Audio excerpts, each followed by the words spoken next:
Assalomu alaykum. Shukr. Sog' bo'ling, juda ham xursandmiz. Konsertlaringizni ko'rib juda xursand bo'ldim. Rahmat e'tiboringiz uchun. O'g'ilni shunday tarbiya qilibsiz.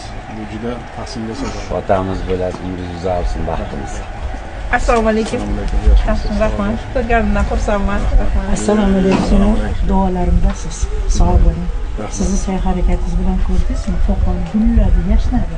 O'rgiling sizdan. Ko'z tegmasin. Ko'z tegmasin. Sog' bo'ling. Ishimsiz. Rahmat. Salomat bo'ling. Assalomu alaykum. Siz sog'ligingiz yaxshimi? Assalomu alaykum. Qalay universitet? Qiynalmayapsizmi? Yo'q, yo'q. Hozir eng katta narsa odamlarimizni o'qitish, yoshlarni. Assalomu alaykum.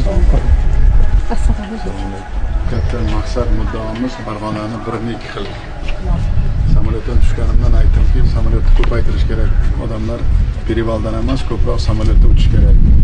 Ikkinchidan, Qo'qonda birinchi qadamlar qo'ydik, odamlar qabul qilyapti. Qilsa bo'lar ekan degan ibora paydo bo'layapti. Hamma sohada mana shu ayniqsa yoshlarimiz, nuroniylarimiz buni sezyapti. Shuning uchun alohida topshiriq berdim. Qo'qon bo'yicha Vazirlar Mahkamasining alohida qarori chiqaramiz. Mana Qo'qonda birinchi marta shunday imoratlar qurib, odamlarga sharoit degan nima degani? U oilaviy baxtdir.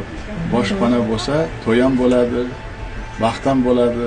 Ertaga maylis qilyapmiz. Juda katta mablag' bilan keldik. Qanday qilib Farg'ona viloyatini ishsizlikdan, kambag'allikdan xoli hududga chiqarish?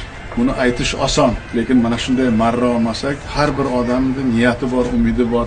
Shu niyati, umidini amalga oshirish bo'yicha harakat qilishimiz kerak. Harakat degani ko'mak.